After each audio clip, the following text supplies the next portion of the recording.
Hello there, Sully here, the retired tanker yanker with my life after trucking. Today's topic is the truck driver shortage. I'm going to tell you what the truck driver shortage is all about. First of all, it's a myth. There is no truck driver shortage. What there is a shortage of is companies willing to pay drivers what they're worth. Now, as a result of deregulation, certain companies grew to become what is now known as big trucking. And I don't have to go into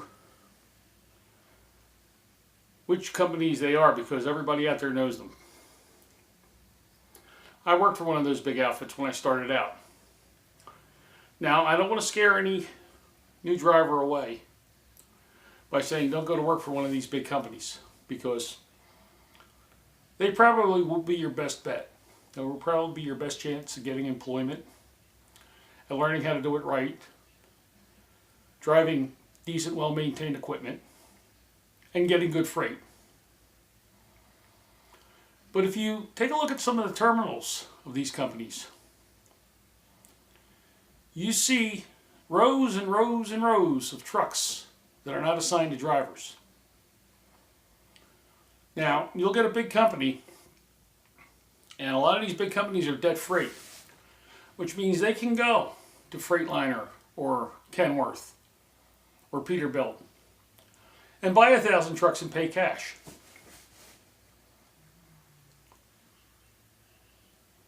And naturally, new trucks go to the top drivers, and drivers with less time in with the company will get used equipment. And as a newbie, you're going to get absolutely the bottom line. Now, does that mean you're getting a bad vehicle? No, you're going to get a well-maintained vehicle. And if you work for one of the bigs, chances are you're going to get a vehicle that's less than 3 years old. These companies don't keep these trucks more than 3 years because after 3 years, the resale value goes down on them. They can get more money selling a 3-year-old truck than they can selling a 7-year-old truck. But these trucks sitting empty in these lots, they point to them and say, look, we need drivers for these trucks. Well, yeah, they do. But that doesn't mean now we're going to go out and have more freight. This freight is going to appear out of thin air. There's still competition for the freight. And because the bigs compete, the rate goes down. And there's a lot of what they call out there cheap freight. That's companies that don't have a lot of stuff to ship, and they want to ship it at as low a cost as they can.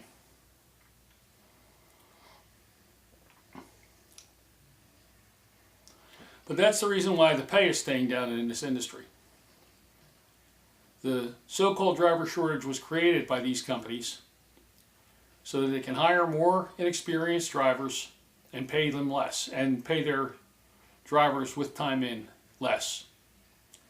Because what they say is, hey, if you don't want it, there's people standing in line to come and take it, and they'll gladly take it. And then 2 minutes later, they'll say, come work for us. You know, there's a driver shortage. This is a good business to get into. They are trying to recruit people. So, they say there's 200,000 openings in the trucking industry right now.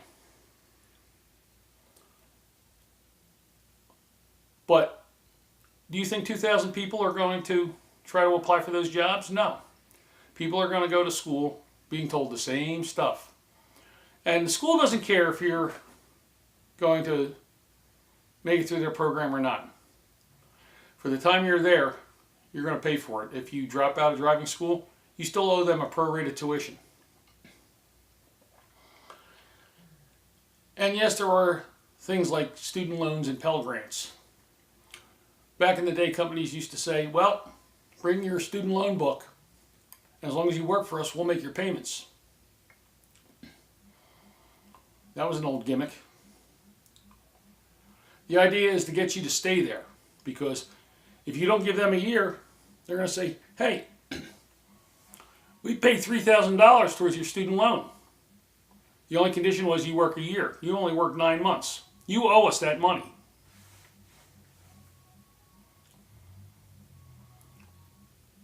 The company I worked for required me to post a bond.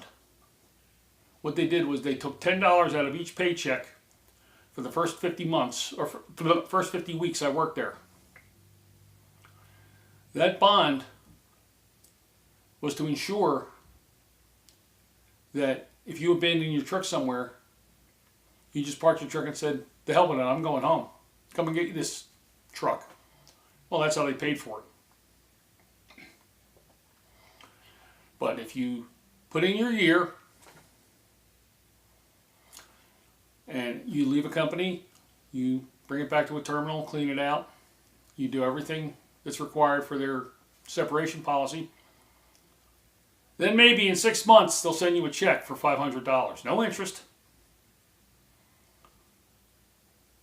And yes, it can take a while.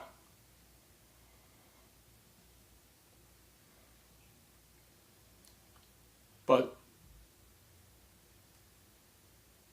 there is a lack of companies willing to pay drivers what they're worth. Hey, it's a business, nothing personal. If you don't want to work for this much, we'll find somebody who will. Now, if you believe what you hear on the news, our economy is going strong. Unemployment is down. And with this so-called driver shortage, how come they're not paying more money?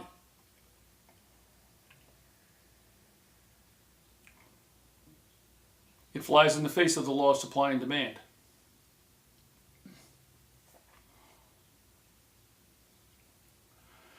Average starting pay for a driver is still under $40,000 a year. Some drivers are lucky to make $30,000 their first year.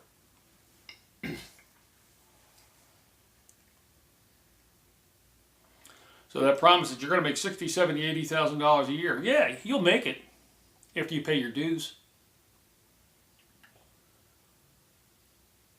I have long been a proponent of including truck drivers in all the fair labor laws. You know, as a truck driver, your company is exempt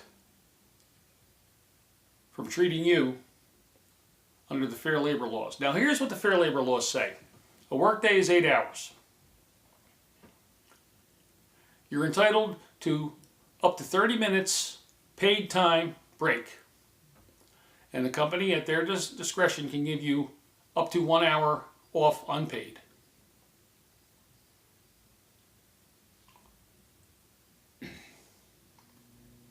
Anything you work over and above 8 hours, you're paid at 1.5 times your hourly rate. Time and a half for overtime.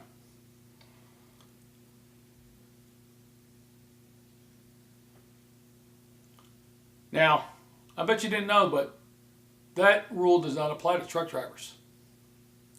Minimum wage. The national minimum wage, $7.35 an hour. Well, you know, first of all, if you have a minimum wage job, you qualify for food stamps.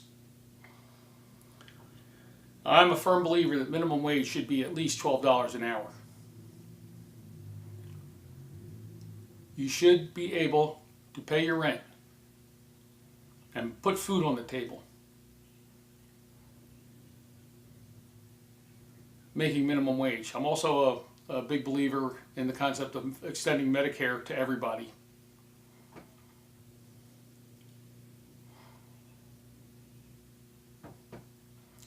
But I'm not going to get that political, because I'm sure people say, what are you, some kind of a socialist? No, I just believe in what Teddy Roosevelt called the square deal. Both sides have to give a little, and both sides get to take a little. But mileage pay encourages drivers to cheat. Oh, we're going to pay you by the mile.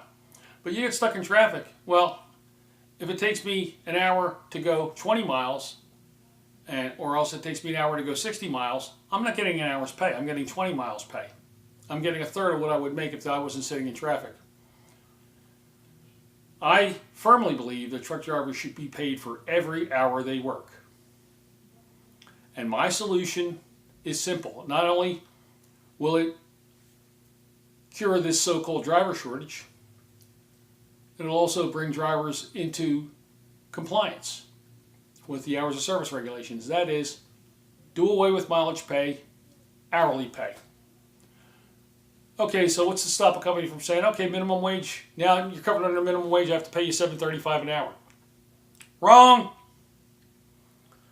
As I stated in the past, I used to drive for a postal contractor. The hourly rates are determined by the Department of Labor, and it's based on your domicile, based on what you would make on an average where you live. Just extend that. Just extend the Service Contract Act to all truck drivers. Whatever drivers covered under the Service Contract Act receive who reside in a certain area, every driver should get that rate. And you should be paid for every hour, whether it's on duty driving, on duty not driving. Now, granted, you got to take your 10-hour break. I can see not getting paid for that. Unless your company has a specific policy otherwise, like the company I worked for, Highway Transport Chemical. If I was on a delay, not of my own cause, I got paid for all time, including my 10-hour break, because they could bill that back to the person who was responsible for the delay. And that's another thing about delay pay. If you think your company is doing you a great favor by paying you delay pay, trust me, they're not. Because they bill that to somebody. Somebody pays for it, not your company.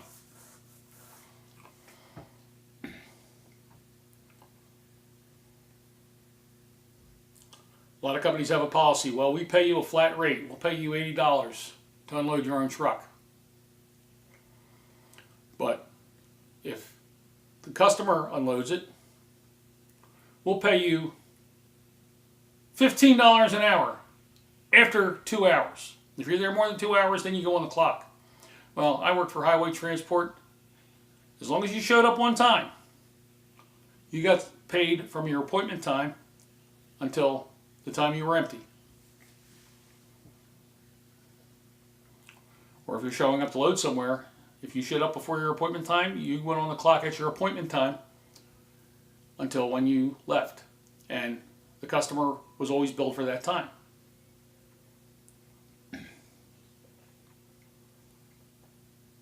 If you showed up early and they started you on early, you record that time. And they started you from when they actually started unloading you until they were finished, or when they started loading you until you were finished. Now, in the tanker industry, loading and unloading is rather quick.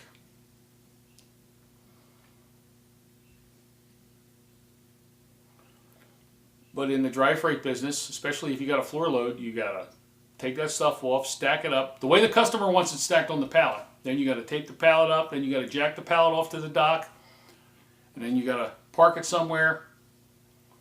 And after you get done, somebody's going to come around and check the load.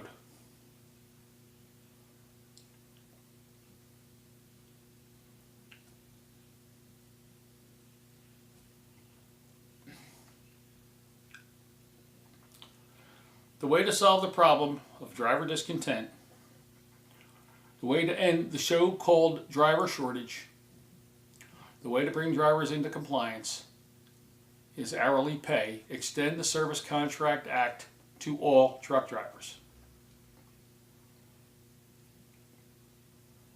Pay drivers what they're worth, you will retain drivers. You won't have to worry about going out and hiring new drivers. So you might have a terminal, big company might have a terminal with 100 trucks sitting empty. Oh look, we're short 100 drivers. Why? Because you have 100 empty trucks? And when you fill those trucks, are you going to get the same amount of freight? Actually, you're going to get more freight. Actually, if it's the same amount of freight, you just got more drivers hauling the same amount of freight, which means everybody suffers. And if you got to sit and wait for a load,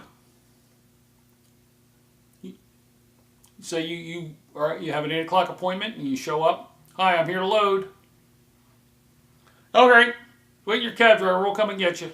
And they come out about 2 in the afternoon and say, okay, we're ready. Well, you said 6 hours. Now, under the hours of service regulations, that counts against your 14-hour workday, your 70-hour and 8 days work week. Therefore, you should be paid for that time. If you're on the clock, on your logbook, you should be on the clock on the payroll. And not every company does that. In fact, most companies don't do that. So, in conclusion, the driver shortage is a myth. It was created by the companies who want to continue paying drivers as little as possible. It was created to try to sell people to come into this industry. I'm not telling you don't come into this industry. Just be ready for all the BS that you're going to live with. This is Sully, the retired tanker yanker. Safe and happy travels.